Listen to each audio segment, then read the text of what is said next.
सुप्रभात विद्यार्थियों, पुनः आपका स्वागत है जीव विज्ञान की इस कक्षा में। मैं मनोज चौटिया रघुनाथ विद्यालय से। हम लोग पढ़ रहे थे पारितंत्र या पारिस्थितिक तंत्र की संरचना एवं कार्य। संरचना हमने डिस्कस कर लिया था, कार्य हम डिस्कस कर रहे थे, जिसमें से अपन ने कल दो कार्यों का अध्ययन किया था। एक था अपना पोषी स्तर और दूसरा था पारिस्थितिक स्तूप।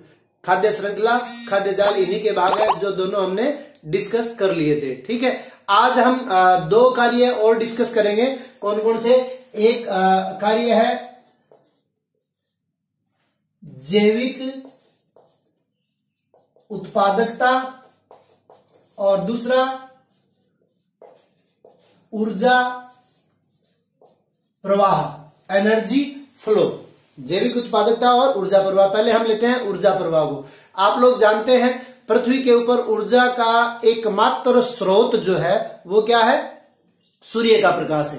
पृथ्वी के ऊपर ऊर्जा का एकमात्र स्रोत सूर्य का प्रकाश है और यह प्रकाश हमें कुछ ऊर्जा पैकेट्स के रूप में मिलता है, कुछ फोटोन के रूप में मिलता है। ठीक है, और या यूं हम कहते हैं साधारण भाषा में कि सूर्य का जो प्रकाश है हमें सौर विकिरणों के रूप में प्राप्त होता है। तो इसमें से आप लोग देखिए, जो ऊर्जा का स्रोत है वो कौन है? सूर्य का प्रकाश है। और सूर्य के प्रकाश से जो ऊर्जा मिलती है विकिरणों के रूप में, इसका 20% भाग सूर्य के प्रकाश का या सौर विकिरणों का 20% भाग जो है वो वायुमंडल के द्वारा वायुमंडल के द्वारा क्या कर लिया जाता है? अवशोषित कर लिया जाता है। कितना? अवशोषित। सौर विकिरण का 20% भाग वायुमंडल के द्वारा अवशोषित कर लिया जाता है और 50% जो भाग है वो धरातल के द्वारा अवशोषित कर लिया जाता है। यानी जो पृथ्वी की सतह है उसके द्वारा धरातल के द्वारा अवशोषित कर लिया जाता है। कितना हो गया? 50 और 20 70, कितना बच गया? 30। तो 30% जो सौर विकिरण है वो परावर्तित हो जाती है किसके द्वारा? बादल एवं धूल के जो कण हैं उनसे टकराकर क्या हो जाता है? परावर्तित हो जाती है। तो ये आपकी जनरल जानकारी के लिए। अब जो हमारा मुख्य प्रश्न बनता है कि प्रकाश संश्लेषण की जो क्रिया होती है हरे पादपों द्वारा सूर्य के प्रकाश की उपस्थिति में भोजन बनाने की क्रिया को हम क्या कहते हैं? प्रकाश संश्लेषण, जिसमें ऑक्सीजन सह उत्पाद के रूप में प्राप्त होती है और उसी ऑक्सीजन के रूप को गैस के रूप में हम जीवित रहते हैं। श्वास के द्वारा हम ऑक्सीजन ग्रहण करते हैं, कार्बन डाइऑक्साइड छोड़ते हैं और वो ऑक्सीजन जो है वो प्रकाश संश्लेषण की क्रिया में सह उत्पाद के रूप में प्राप्त होती है। तो प्रकाश संश्लेषण की क्रिया में केवल 0.2, ये अपने को याद रखना है, आपतित सौर विकिरणों में से केवल 0.2% ही क्या होता है? प्रकाश संश्लेषण में काम में आता है। यानी सौर विकिरणों का 0.2% भाग, अपनी पुस्तक में दिया हुआ 2 से 10% भाग जो है वो पत्तियों के ऊपर आपतित होता है और उसमें से 0.2 यानी कुल सौर विकिरणों का 0.2% ही प्रकाश संश्लेषण के अंदर उपयोग किया जाता है। और प्रकाश संश्लेषण की एक दूसरी परिभाषा आप ये भी दे सकते हैं। प्रकाश संश्लेषण क्या है? प्रकाश ऊर्जा को रासायनिक ऊर्जा में परिवर्तित करना। यानी प्रकाश ऊर्जा को रासायनिक ऊर्जा में कौन परिवर्तित करते हैं? हरे पादप परिवर्तित करते हैं। तो ऊर्जा का प्रवाह जो है वो उष्मागतिकी के नियमों के अनुरूप होता है। ठीक है, उष्मागतिकी के नियम या लॉ ऑफ थर्मोडायनेमिक्स। तो उष्मागतिकी के अपने पास 2 नियम है, अगर आप लोगों को याद हो तो। पहला नियम है ऊर्जा, पहले तो अपन बात कर लें किसकी, ये नियम किसके हैं? उष्मागतिकी के। ये भी आपको ये ध्यान में रखना है और दोनों नियम याद रखने हैं। उष्मागतिकी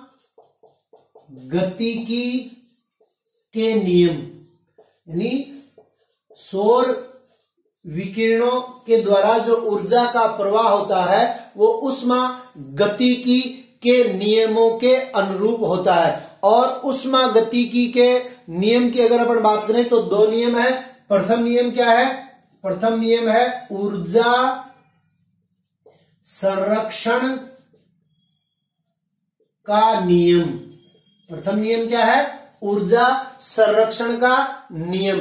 और दूसरा नियम क्या है? एंट्रोपी का नियम। एंट्रोपी का नियम। तो प्रथम नियम क्या है, पहले हम उसकी चर्चा कर लेते हैं, फिर द्वितीय नियम की चर्चा कर लेते हैं। ऊर्जा संरक्षण का नियम क्या है? आप लोगों को पता है, ज्ञात है। ऊर्जा को न तो उत्पन्न किया जा सकता है और न ही ऊर्जा को नष्ट किया जा सकता है, बल्कि ऊर्जा को एक रूप से दूसरे रूप में परिवर्तित किया जा सकता है। तो ये हो गया ऊर्जा संरक्षण का प्रथम नियम। ऊर्जा संरक्षण का प्रथम नियम क्या है? ऊर्जा को न तो उत्पन्न किया जा सकता है और न ही नष्ट किया जा सकता है, बल्कि इसे एक रूप से दूसरे रूप में परिवर्तित किया जा सकता है। और यह परिवर्तन का कार्य कौन कर रहा है? ये परिवर्तन का कार्य कौन कर रहा है? हरे पादप। हरे पादप क्या करते हैं? अभी मैंने आपको बताया, प्रकाश संश्लेषण की क्रिया के द्वारा क्या करते हैं? प्रकाश ऊर्जा को रासायनिक ऊर्जा में परिवर्तित करने का कार्य करते हैं। कौन करते हैं? हरे पादप। इसलिए हरे पादपों को हम परिवर्तक या ट्रांसड्यूसर भी कहते हैं। अब इस नियम के अनुसार देखिए कि पारिस्थितिक तंत्र में ऊर्जा जो है वो एक चक्र में भ्रमण नहीं करती है। सन से आ गई किसमें? हरे पादपों में। हरे पादपों से जो अपन ने पारिस्थितिक तंत्र की संरचना देखी थी, हरे पादपों से शाकाहारियों में, शाकाहारियों से मांसाहारियों में, मांसाहारियों से सर्वाहारियों में, यानी एक पोषी स्तर से दूसरी पोषी स्तर में चली जाती है। एक चक्रीय भ्रमण नहीं है, ठीक है। इसलिए चक्रीय भ्रमण न करके ऊर्जा क्या होती है? केवल प्रवाहित होती है, और इसे ही हम क्या कहते हैं? ऊर्जा प्रवाह। तो ऊर्जा का प्रवाह जो है उष्मागतिकी के नियमों के अनुरूप होता है। प्रथम नियम हो गया अपना ऊर्जा संरक्षण का नियम। दूसरा नियम है एंट्रोपी का नियम। अब एंट्रोपी का नियम क्या है? यह नियम भी प्रथम ऊर्जा संरक्षण के प्रथम नियम पर आधारित है, ठीक है। क्या है कि ऊर्जा को जब एक रूप से दूसरे रूप में परिवर्तित किया जाता है तब संपूर्ण ऊर्जा परावर्तन नहीं होता। जब ऊर्जा को, हमने पहले नियम की बात की कि ऊर्जा को न तो उत्पन्न किया जा सकता और न ही नष्ट किया जा सकता, बल्कि इसे एक रूप से दूसरे रूप में परिवर्तित किया जा सकता है। तो जब ऊर्जा को एक रूप से दूसरे रूप में परिवर्तित करते हैं तो संपूर्ण ऊर्जा परावर्तन नहीं होता, बल्कि उसका कुछ भाग जो है वो ऊष्मा के रूप में परावर्तित हो जाता है। ये अपन ने कई उदाहरणों से हम समझ सकते हैं। जैसे गर्मियों के दिनों में हम पंखा चलाते हैं तो क्या होता है कि विद्युत ऊर्जा को यांत्रिक ऊर्जा में परिवर्तित किया जाता है। लेकिन जब अगर पंखे के हाथ लगाकर देखें तो वो पंखा भी क्या हो जाता है? गर्म हो जाता है। अर्थात जितनी विद्युत ऊर्जा थी वो सारी की सारी विद्युत ऊर्जा जो है वो यांत्रिक ऊर्जा में रूपांतरित नहीं हुई, बल्कि उसका कुछ भाग किस में रूपांतरित हो गया? ऊष्मा के रूप में रूपांतरित हो गया। तो द्वितीय नियम क्या कहता है? ऊष्मागतिकी का एंट्रोपी का नियम है। यानी जब ऊर्जा परावर्तन किया जाता है या ऊर्जा को परिवर्तित किया जाता है या ऊर्जा को एक रूप से दूसरे रूप में परिवर्तित करते हैं तो संपूर्ण ऊर्जा परावर्तन नहीं होता है, बल्कि इसका कुछ भाग ऊष्मा के रूप में परावर्तित हो जाता है। इसके बाद में जो ऊर्जा प्रवाह है उसका जो मुख्य नियम है वो क्या है? आप लोगों को पता है, वो है दक्षांश का नियम। दक्षांश का नियम। अच्छा, एक बार एक चीज और समझ लीजिए कि ऊर्जा जो प्रवाह है उसका सबसे पहले झील के पारिस्थितिक तंत्र में, ये भी मैं आपको बता देता हूं किसमें ऊर्जा प्रवाह का सबसे पहले अध्ययन किया था किसने? लिंडेमैन ने। और लिंडेमैन ने किसमें किया था? अपन ने जो पारिस्थितिक तंत्र के प्रकार पढ़े थे उसमें दो प्रकार थे। एक पहला था अपना प्राकृतिक और दूसरा था कृत्रिम, ठीक है। तो प्राकृतिक में अपने दो प्रकार थे, एक स्थलीय और एक जलीय। और जलीय के अंतर्गत अपने दो प्रकार थे, एक अलवणीय और एक लवणीय। अलवणीय के अंतर्गत फिर अपने दो प्रकार थे, एक स्थिर जलीय और एक प्रवाहमान जलीय। तो झील जो है वो स्थिर जलीय का उदाहरण है। और झील के पारितंत्र में सबसे पहले ऊर्जा प्रवाह का अध्ययन किसने किया? लिंडेमैन ने किया। किसमें किया? झील के पारितंत्र में किया। तो ये छोटे छोटे प्रश्न बनते हैं। और उसके बाद में देखिए दक्षांश का नियम क्या है, 10% का नियम। ये अपन ने कल जो पोषी स्तर पढ़े थे या पारिस्थितिक स्तूप पढ़े थे, उनमें भी हमने ये कहा था कि पारिस्थितिक स्तूप में क्या करते हैं हम, उत्पादक एवं उपभोक्ताओं को एक के ऊपर एक व्यवस्थित करते हैं, जिससे मिस्र के पिरामिड के समान आकृति प्राप्त होती है, जिसे हम खाद्य स्तूप कहते हैं। तो यहाँ ऊर्जा प्रवाह का दक्षांश का नियम क्या है कि जब एक पोषी स्तर से दूसरे पोषी स्तर में ऊर्जा का प्रवाह होता है तो केवल 10% ऊर्जा ही अगले पोषी स्तर में जाती है, 90% ऊर्जा का ह्रास या रूपांतरण अन्य रूपों में हो जाता है। ये दक्षांश का नियम है। और इसीलिए हमने कल बात की थी कि ऊर्जा प्रवाह के आधार पर जो पारिस्थितिक स्तूप बनते हैं वे हमेशा सीधे प्रकार के प्राप्त होते हैं। ऊर्जा प्रवाह के आधार पर जो पारिस्थितिक स्तूप बनते हैं वो हमेशा सीधे प्रकार के प्राप्त होते हैं, उल्टे प्रकार के प्राप्त नहीं होते। चाहे आप एक पेड़ की पारिस्थितिक तंत्र का उदाहरण लो या स्थलीय पारितंत्र का उदाहरण लो या जलीय पारितंत्र का उदाहरण लो। इसके अलावा ऊर्जा प्रवाह को ओपी ओडम एक मशहूर पारिस्थितिक विज्ञ थे, उन्होंने अपने डिब्बों और नलिकाओं के प्रयोग के द्वारा समझाया था। तो डिब्बों और नलिकाओं का प्रयोग क्या है वो मैं आपको डायग्रामेटिकली चित्र बना के समझा देता हूं। ऊर्जा का प्रवाह जो है वो ओपी ओडम ने बहुत अच्छे से समझाया था। डिब्बों और नलिकाओं का प्रयोग क्या है कि प्रत्येक पोषी स्तर में, जैसे कल अपन ने बात की थी संख्या के आधार पे जो पारिस्थितिक स्तूप बनाए थे, तो सबसे बड़ा डिब्बा जो है वो बन जाएगा अपना किसका, उत्पादकों का। और उसके पश्चात जो डब्बा बनेगा अपना वो किसका बनेगा, शाकाहारियों का, उपभोक्ताओं में। और उसके पश्चात मांसाहारियों का डिब्बा बन जाएगा, और मांसाहारियों का डिब्बा बनने के पश्चात अंतिम जो डिब्बा बन जाएगा वो किसका बन जाएगा, सर्वहारियों का। तो ये किसको प्रदर्शित करता है, शाकाहारी। थोड़ा नीचे लिख देता हूं मैं, ये उत्पादक, ये गए अपने उपभोक्ता, शाकाहारी, उसके बाद में मांसाहारी, और उसके बाद में सर्वाहारी। इन तीनों को अपन क्या कह देंगे, उपभोक्ता। और ये क्या हो गया अपना उत्पादक। कौन है, हरे पादप। अब देखिए जैसे जैसे अगले पोषी स्तर में जाते हैं इन नलिकाओं का जो व्यास है वो घटता जाता है। अर्थात अपन माने यहां पर 100% ऊर्जा थी तो यहां पर जाएगी 10%, यहां पर 1%, यहां पर 0.1%। ये दक्षांश का नियम हो गया, ठीक है। और ये इनकी संख्या, डब्बे जो है वो इनकी संख्या को निरूपित करते हैं या इनके आकार को निरूपित करते हैं। इसके पश्चात देखो क्या होता है कि अभी अपन ने बात की कि केवल 10% ऊर्जा ही अगले पोषी स्तर में जाती है। अर्थात यहां से कुछ ऊर्जा जो है वो इसको अपन कह देते हैं Na, और कुछ ऊर्जा जो है उसको अपन कह देते हैं Nu, और कुछ ऊर्जा जो है इसको अपन कह देते हैं R। तो इन Nu का मतलब नॉट यूटिलाइज्ड, अनुपयोगी ऊर्जा, अनुपयोगी ऊर्जा।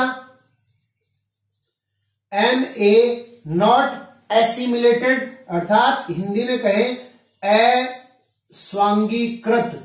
अस्वांगीकृत ऊर्जा। और R किसको प्रदर्शित करता है, श्वसन को। ये सभी के अंदर ये तीनों संरचनाएं बनेंगी अपनी।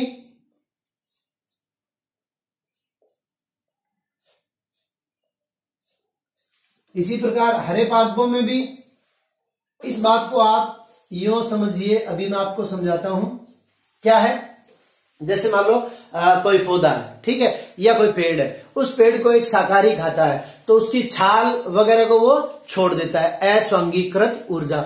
और जो उसके उत्सर्जी पदार्थों के रूप में कुछ पदार्थ बाहर निकलते हैं उन्हें हम कह देते हैं अस्वांगीकृत ऊर्जा, जो अगले पोषी स्तर के लिए काम में नहीं आती है।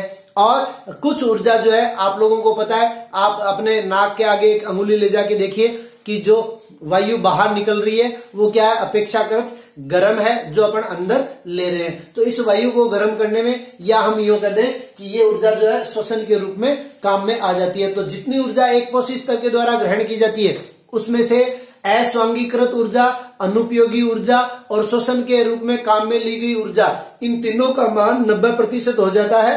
केवल 10% ऊर्जा ही अगले कोशी स्तर में प्रवाहित होती है। या शाकाहारियों को खाते हैं मांसाहारी, तो मांसाहारियों को खाते हैं तो इनके जो बाल हैं, इनके जो नाखून है और इनकी जो खाल है, जिसको हम साधारण भाषा में चमड़ा कह देते हैं, तो इनको बनाने में क्या होता है, ये इन्होंने जो ऊर्जा यहां से ग्रहण की है, वो ऊर्जा ग्रहण की है, आपतित हुई है, लेकिन वो अगले कोशी स्तर के काम में नहीं आती है। ठीक है। और जो उत्सर्जित पदार्थ वो निष्कासन करते हैं, उनके निर्माण में भी ऊर्जा काम में आती है, और इनके जो भाग अनुपयोगी रह गए, जो दूसरे कोशी स्तर के काम में नहीं आते हैं, और श्वसन के द्वारा जो ऊर्जा इन्होंने काम में ले ली गई वायु को गर्म करने में, इन सभी का मान हो जाता है 90%। तो केवल 10% ऊर्जा का प्रवाह ही अगले कोशी स्तर में होता है। इसे दक्षांश का नियम कहते हैं, जिसे ओपी ओडम ने अपने डिब्बों एवं नलिकाओं के प्रयोग के द्वारा समझाया गया। हर कोशी स्तर के बाद में नलिकाओं का व्यास जो है वो कम होता जाता है। तो ये हो गया अपना ऊर्जा प्रवाह। इसके बाद में अपन लेते हैं उत्पादकता। उत्पादकता या जैविक उत्पादकता। उत्पादकता किसे कहते हैं, एक इकाई समय में जो कार्बनिक पदार्थों की मात्रा एकत्रित होती है, एक इकाई समय में जो कार्बनिक पदार्थों की मात्रा एकत्रित होती है उसे उत्पादन दर या किसी भी पारितंत्र की उत्पादकता कहते हैं। एक इकाई समय में जो कार्बनिक पदार्थों की मात्रा एकत्रित होती है उसे उत्पादन दर या किसी भी पारितंत्र की उत्पादकता कहते हैं। इसे ग्राम स्क्वायर इनवर्स और kilo calorie metre square inverse में प्रदर्शित किया जाता है। ठीक है। एक नंबर का प्रश्न बनता है कि उत्पादकता को किस में प्रदर्शित किया जाता है, तो ग्राम स्क्वायर इनवर्स या kilo calorie metre square inverse में इसको प्रदर्शित किया जाता है। अब हम उत्पादकता की बात करें तो उत्पादकता अपने पास 3 प्रकार की उत्पादकता है। पहला है प्राथमिक उत्पादकता। प्राथमिक उत्पादकता किसे कहते हैं, तो देखिए हमने अभी ऊर्जा प्रवाह का अध्ययन किया था। तो ऊर्जा प्रवाह में हमने देखा कि हरे पौधे क्या करते हैं, प्रकाश ऊर्जा को रासायनिक ऊर्जा में रूपांतरित करते हैं। तो हरे पौधे, एक तो क्या हो गया अपने पास हरे पादप, और दूसरा क्या है प्रकाश संश्लेषी, यानी कुछ जीवाणु ऐसे होते हैं जिनमें क्लोरोफिल उपस्थित नहीं होता, लेकिन फिर भी वो प्रकाश की उपस्थिति में प्रकाश संश्लेषी या रसायन संश्लेषी जीवाणु ये क्या करते हैं, प्रकाश ऊर्जा को रासायनिक ऊर्जा में परिवर्तित करते हैं या रासायनिक ऊर्जा को कार्बनिक ऊर्जा में परिवर्तित करते हैं। तो इनके द्वारा, यानी हरे पौधों और प्रकाश संश्लेषी रसायन संश्लेषी जीवाणुओं के द्वारा उत्पादित ऊर्जा को हम क्या कहते हैं, प्राथमिक उत्पादकता कहते हैं। प्राथमिक उत्पादकता को पुनः 2 भागों में विभाजित कर सकते हैं, सकल प्राथमिक उत्पादकता और दूसरा नेट प्राथमिक उत्पादकता। नेट प्राथमिक उत्पादकता को हम प्रदर्शित करते हैं एनपीपी, नेट प्राइमरी प्रोडक्शन, और सकल प्राथमिक उत्पादकता को प्रदर्शित करते हैं ग्रॉस प्राइमरी प्रोडक्शन जीपीपी। तो जो प्राइमरी प्रोडक्शन है, प्राइमरी प्रोडक्शन पीपी को 2 भागों में विभाजित करते हैं, जीपीपी और एनपीपी में। अब जीपीपी क्या है, मापन करते हैं जब ऊर्जा के उत्पादन का, तो मापन अवधि में प्रकाश संश्लेषण की कुल दर तथा श्वसन में उपयोग में आने वाले जो जितने भी पदार्थ हैं उनको मिलाकर जो ऊर्जा बनती है उसे हम प्राथमिक उत्पादकता कहते हैं, या हम इसे कुल प्रकाश संश्लेषण भी कह सकते हैं। अब कुल प्रकाश संश्लेषण की अवधि में जितने कार्बनिक पदार्थों का निर्माण होता है उन सबको मिलाकर क्या कह देते हैं, सकल प्राथमिक उत्पादकता। और इस सकल प्राथमिक उत्पादकता में से जो कोई भी जीव है वो श्वसन के रूप में जो ऊर्जा को काम में ले लेता है या श्वसनीय आधार पदार्थों को काम में ले लेता है, उसके बाद में जो ऊर्जा बचती है उसे हम नेट प्राथमिक उत्पादकता कह सकते हैं। यानी एनपीपी क्या हो जाएगा अपना, एनपीपी हो जाएगा जीपीपी माइनस आर। यहां जीपीपी क्या है, सकल प्राथमिक उत्पादकता। सकल प्राथमिक उत्पादकता क्या हुई, मापन अवधि में प्रकाश संश्लेषण की कुल दर तथा श्वसन में जितने कार्बनिक पदार्थों का उपयोग किया गया है उन सब को मिलाकर हम क्या कह देते हैं, सकल प्राथमिक उत्पादकता। और उसमें से जब हम घटा देते हैं किसको, श्वसन को, तो वो क्या आ जाएगी अपनी नेट प्राथमिक उत्पादकता। इसके पश्चात ये होगी अपनी प्राथमिक उत्पादकता। इसके पश्चात अपनी आती है द्वितीयक उत्पादकता। तो प्राथमिक उत्पादकता किस स्तर पे होगी, प्राथमिक उत्पादकता होगी अपने परिवर्तक के आधार पर। परिवर्तक यानी हरे पादप, प्रकाश संश्लेषी जीवाणु या रसायन संश्लेषी जीवाणु जो भी ऊर्जा उत्पादित करते हैं उसे हम प्राथमिक उत्पादकता कहते हैं। द्वितीयक उत्पादकता क्या है, उपभोक्ता के स्तर पर संग्रहित की गई ऊर्जा की दर। यानी द्वितीयक उत्पादकता क्या होगी, द्वितीयक उत्पादकता उपभोक्ता के स्तर पे। अब उपभोक्ता कोई सा भी हो, शाकाहारी हो, मांसाहारी हो सॉरी या सर्वाहारी हो, तो उपभोक्ता के स्तर पर जो ऊर्जा संग्रहित की जाती है या संग्रहित ऊर्जा की दर, उपभोक्ता स्तर पर संग्रहित ऊर्जा की दर को हम क्या कह देते हैं, द्वितीयक उत्पादकता। और तीसरी आ जाती है अपनी नेट उत्पादकता। देखिए यहां नेट प्राथमिक उत्पादकता है और यहां क्या है, नेट उत्पादकता है। नेट उत्पादकता को प्रदर्शित करते हैं एनपी से, ठीक है। नेट उत्पादकता क्या है कि जो ये थी अपनी नेट प्राइमरी प्रोडक्शन, यानी श्वसन की क्रिया के पश्चात जो ऊर्जा बची थी वो, और उसमें से हम घटा देते हैं किसको, उपभोक्ता के स्तर पर ली गई ऊर्जा को।